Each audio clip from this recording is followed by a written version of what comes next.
무슨 공연장 온 것처럼 귀한 활기차게 해주셔서 감사합니다.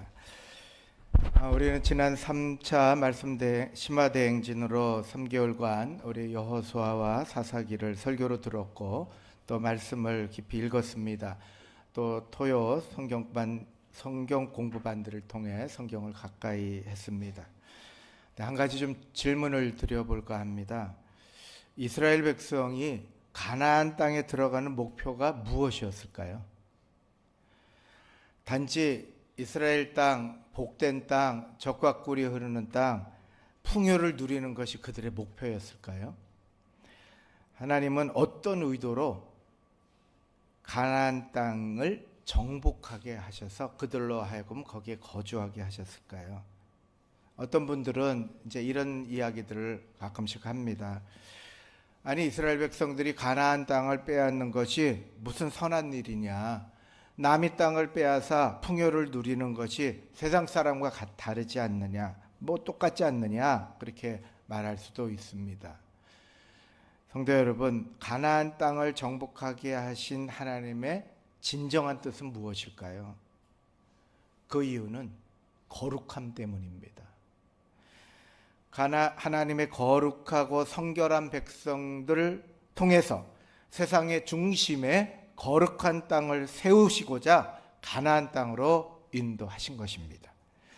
그래서 시내산에서 하나님의 말씀을 세우시고 광야 40년 동안 매일 만나를 먹이시면서 말씀의 훈련을 하시고 가나안 땅으로 이끌어 들이신 겁니다. 이들의 삶의 중심에는 그 진영 가운데 위치한 성막이 있었고 그 성막 안에는 하나님의 말씀이 인생의 중심이 되고 생각의 중심이 되게 하신 후에 가나안 땅으로 들어가게 하신 것입니다. 그렇다면 오늘을 사는 우리 그리스도인들에게 왜 거룩한 삶이 중요할까요?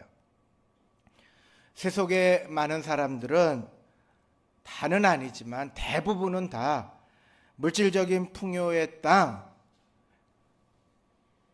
가나안 땅, 젖과 꿀이 흐르는 풍요로운 땅에 들어가는 것이 인생의 목표로 살아가고들 있습니다. 그런데 이 시대는 그렇게 함으로 오히려 거룩함을 잃어버린 시대다 해도 과언이 아닙니다. 세상의 가치와 욕망이 우리의 삶을 끊임없이 흔들고 있고 죄악이 만연하여 모두가 빛을 잃어버렸고 어두운 가운데서 길을 못 찾고 살아갑니다. 그래서 때론 우리 그리스도인들도 세상 속에 살면서 영적인 분별력을 잃어버리는 거예요. 그런데 이러한 때에 우리 그리스도인들이 거룩함을 지켜야 된다. 우리가 거룩함을 유지해서 가나안 땅에 들어가서 그 땅에 하나님의 나라를 세우는 거룩한 목표는 선택이 아니고 우리에게 맡겨진 중요한 인생 과제이고 인생 사명입니다.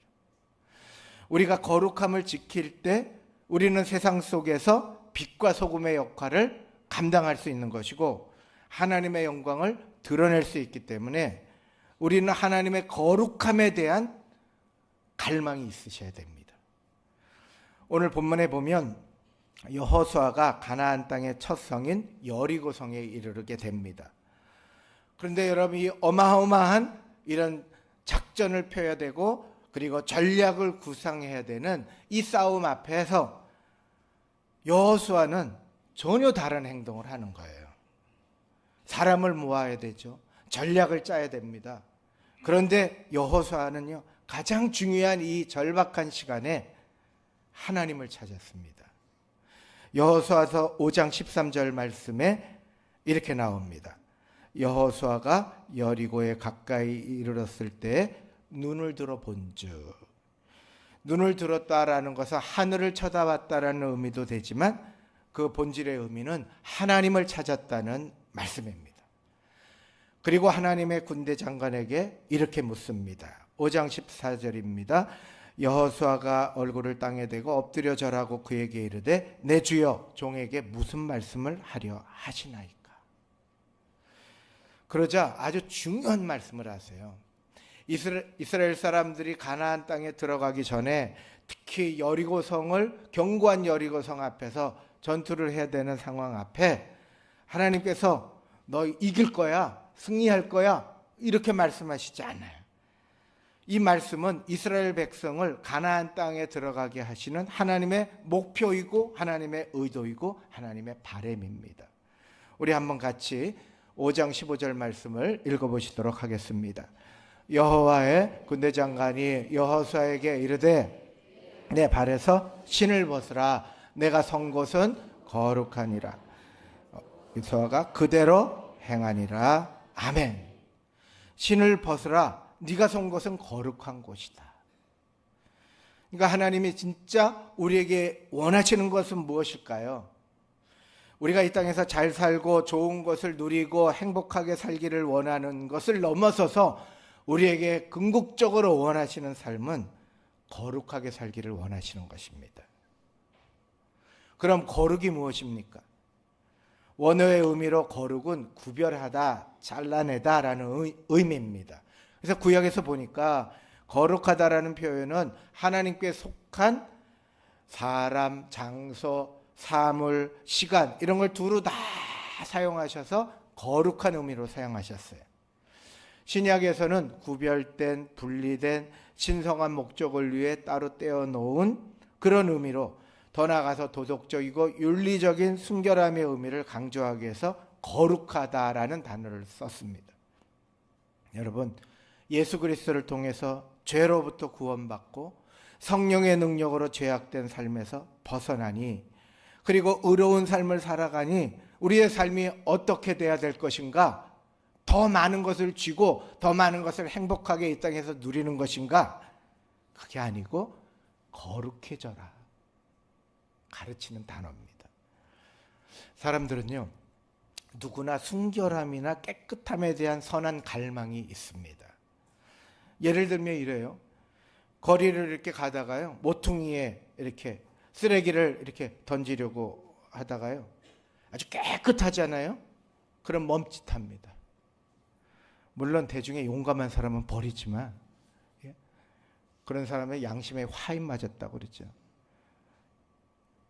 몰래 던지기도 하죠. 근데 대부분은요, 아주 깨끗한 곳에 쓰레기를 함부로 던지지 못합니다. 그런데 그곳에요, 쓰레기가 한두 개 있잖아요. 그럼 슬쩍 던집니다. 만일 쓰레기가 많잖아요. 그럼 자신 있게 던집니다. 떳떳하게 던지죠.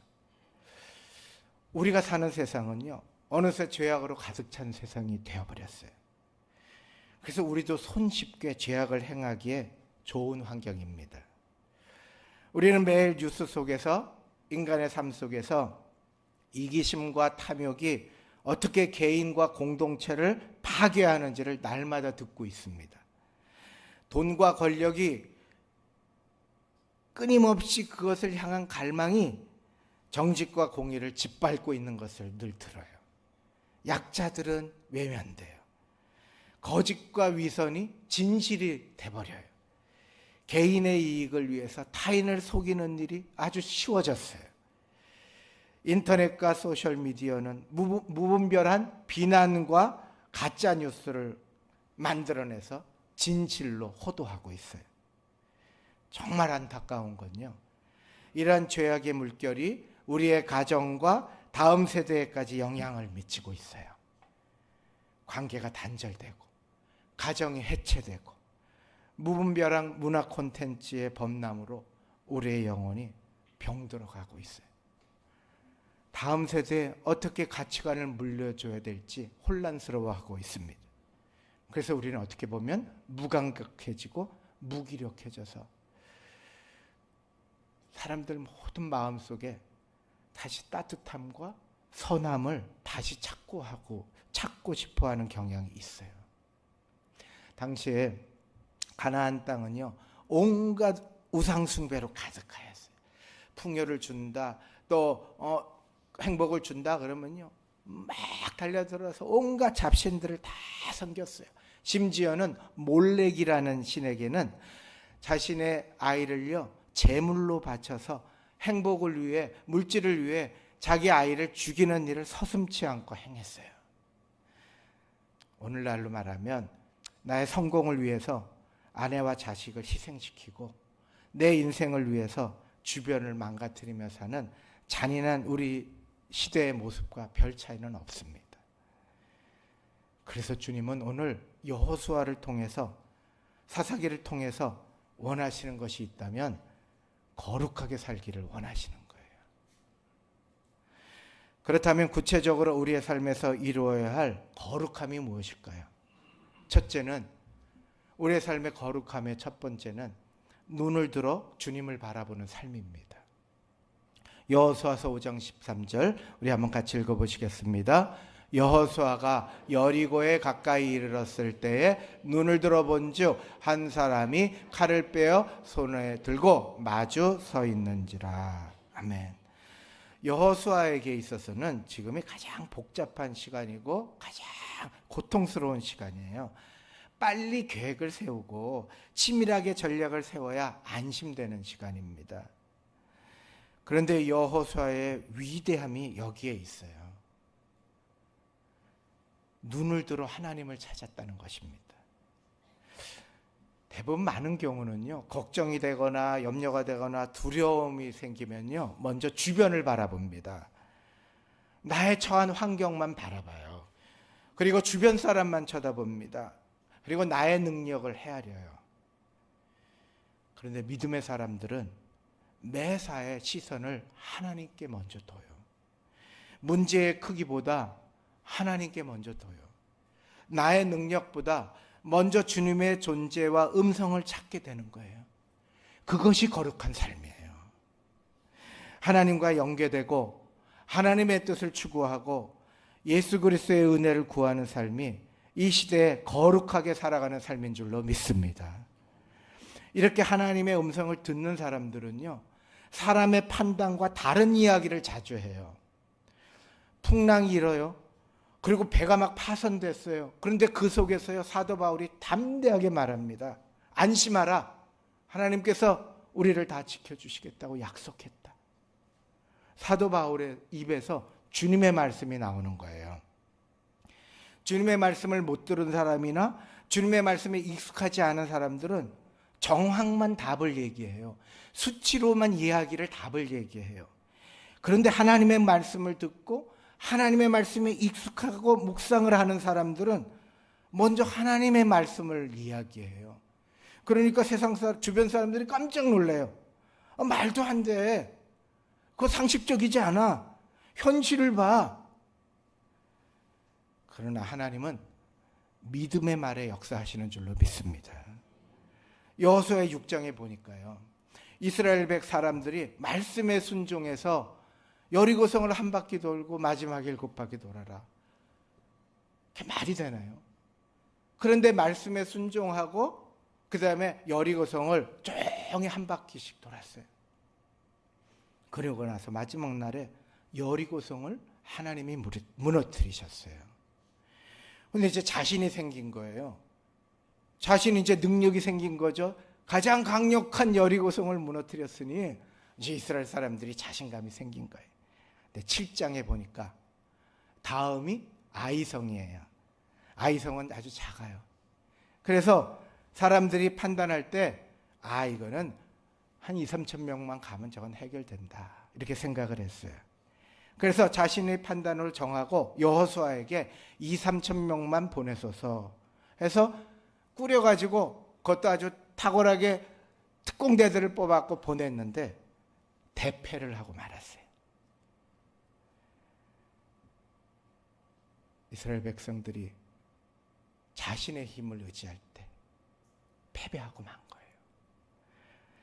매사에 하나님을 의식하고 하나님의 음성을 먼저 찾고 주님의 뜻을 추구하려고 노력하고 그렇게 하는 시선이 우리를 정결하게 하고 깨끗하게 하고 거룩한 모습으로 살아가게 하는 줄로 믿습니다.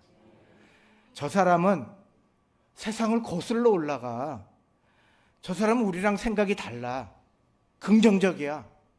담대해. 용기가 있어. 이런 소리를 들을 때 세상 사람들을 우리를 구별된 거룩한 삶을 살아가는 성도로 보는 것입니다.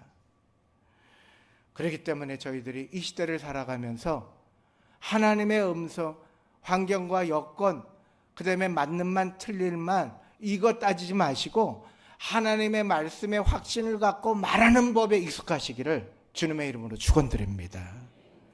두 번째는 거룩한 삶이란 성소에 머무는 삶이에요. 성소로 향한 발걸음이에요. 교회를 찾는 발걸음이죠. 이것이 거룩한 삶입니다. 여호수아서 5장 15절에 이렇게 나옵니다. 여호수아에게 이르되 네 발에서 너의 발에서 신을 벗으라. 내가 선 곳은 거룩하니라. 여호수아가 그대로 행했다. 그랬습니다. 네가 선 곳은 거룩한 곳이다. 하나님의 임재를 경험하는 장소를 말해요. 그러니까 그 장소가 바로 교회잖아요. 물론 기도하는 삶, 선교하는 삶 다 포함되지만 일반적으로 하나님을 만나는 장소가 교회 예배 장소예요. 우리는 예배 시간에 우리는 신을 벗습니다. 우리의 죄를 헤아려 봐요. 제가 수요일 날 잠깐 말씀드렸지만 우리는 우리의 허물과 죄로 죽는다 그래요. 허물이 뭐가 그렇게 많나요? 뱀이 허물 벗듯이 우리가 허물을 벗듯. 근데 그 허물로 우리는 죽었다는 거예요. 허물이 뭡니까? 쉽게 설명하면 껄껄거리예요. 아이고 내가 더 잘할 걸. 이제 우리가 마지막 죽는 날에 아이고 내가 더 사랑할 걸. 아이고 내가 더 용서할 걸. 아이고 이 미련해 갖고 아이고 조금 더 그 사람을 용납할 걸. 껄껄껄 하면서 죽어가는 거예요. 그걸 허물이라고 그래요. 너무 많은 허물과 너무 많은 죄로 인해서 죽어가는 우리를 주님이 우리를 살리신 거예요. 그러니까 주일날 와가지고 그 십자가의 은혜를 생각하며 내 죄를 헤아려 보는 거예요. 그리고 우리가 신을 벗어요. 영혼의 쉼을 얻어요. 꽉 쥐고 있던 거를 좀 내려놔요. 이놈의 자식, 이놈의 자식들 막 웅크리고 있던 거 좀 이렇게 내려놔요. 주여 뜻대로 해주세요. 쉼을 얻어요. 위로를 받습니다. 예배 시간에 특히요. 오늘 이렇게 찬양을 한번 듣고 그러면요.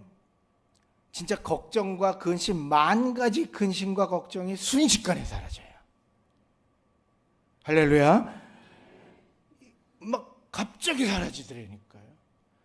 예배 준비하다가 예배 준비하러 올 때도 항상 저 앞에 앉아 있거나 올라오면 찬양 그 몇 마디에 제가 갑자기 막 살아나는 경험을 자주 합니다. 성령님께서 자신감도 주고 될 것 같은 용기도 주고 확신도 주시는 거예요. 물론 지금 이제 점심 식사 하시러 가면서 나가면서 바로 잊어버리신 분들도 많지만 우리가 뜨거워지는 거예요.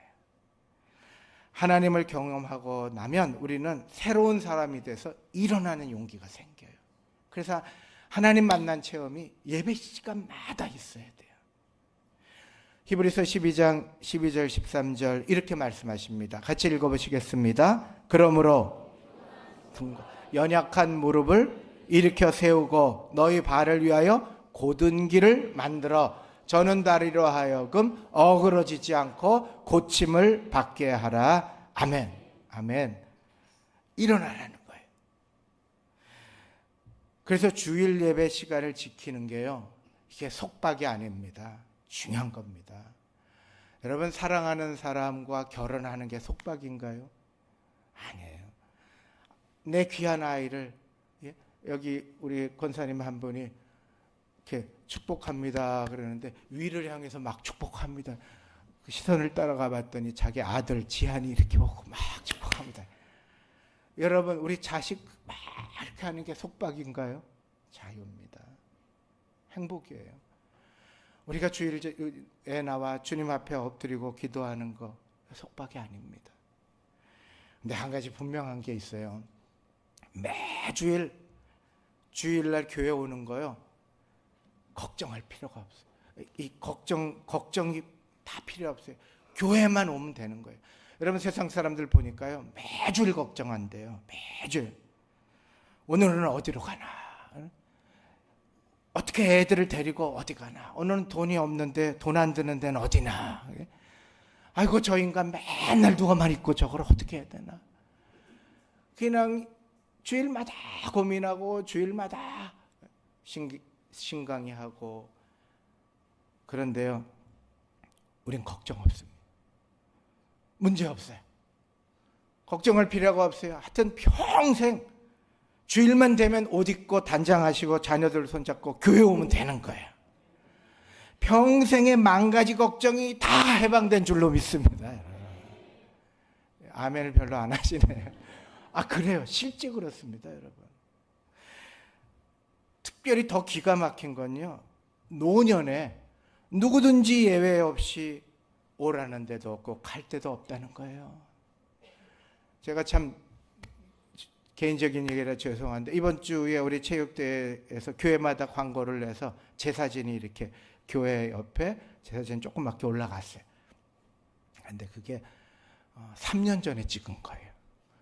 그러니까 사람들이 의아해하는 거예요. 이게 누군가? 저도 그걸 보고 이건 누군가? 그러네. 제가 요새 가슴이 아픈 게 우리 권사님들이, 장로님들이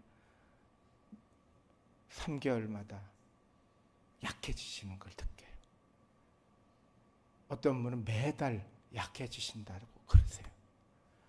우리는요, 원하든 원하지 않든 갈수록 초라해지고 약하고 병들고 여기저기 아파오기 시작하면 덜컹 겁이 나는, 어쩔 줄 몰라요. 근데 더 괴로운 건요, 시간이 흐르고 또 하나하나 이게 없어지는 시간들이 되면 사람도 떠나고 또 주변 사람들도 떠나고 그렇게 친한 절친도 다 떠나. 근데 오라는 데도 없고 갈 데도 없어요. 그래서 시간이 흐르면서 사람들이 허무하다, 쓸쓸하다 그 얘기만 하는 거예요. 근데 여러분, 우리는 평생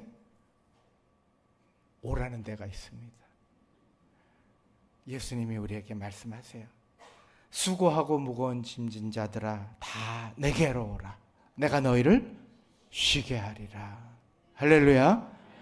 우리는 마치는 날까지, 주님 오시는 그날까지, 아니면 죽음의 현장 속에서도 우리는 늘 주님 앞에 갈 수 있는 것입니다. 주님은 늘 오라 하시고 주일에 우리는 늘 갈 데가 있는 것이에요. 여러분, 그래서 우리의 정장, 우리의 옷 한 벌 깨끗한 거 항상 있잖아요. 그래서 다 정리하고 주일날 그것을 입고. 근데 또 한때는 저희 교회 우리 권사님들이 교복이 있었어요. 겨울에 입는 교복, 밍크코트 다 입으셨더라고요. 그 저는 아주 좋더라니까요. 교복처럼 입고 교회 오시는 거예요. 주일만 되면, 수요일만 되면 교회로 오는 발걸음, 오라는데 막는 데도 없고, 그 다음에 우리를 막아서는 것도 없어요. 교회에서 누구든지 와라, 누구든지 와라. 여러분, 이것이 바로 오늘 우리 시대를 살아가는 거룩한 삶인 줄로 믿습니다. 우리 사회는 복잡하고 혼탁합니다. 정신없이 돌아가는 정보 속에서 타인의 시선을 따라가요.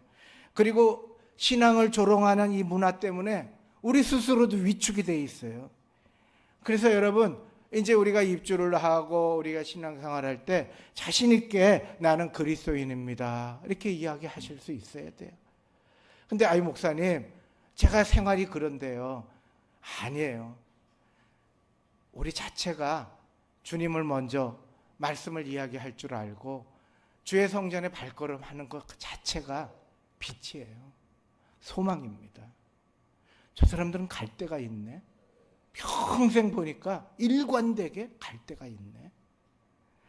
여러분, 그 문화 속에서 우리가 거룩함을 유지할 때 이 세상은 다시 교회를 보고 세상의 소망을 보게 되는 줄로 믿습니다. 이 시대에 빛이 되고 소금이 되는 자리를 지키고 있는 거룩한 습관이 바로 우리들이 살아가는 삶인 줄로 믿습니다. 이 거룩한 길을 온전히 걸어가십시다.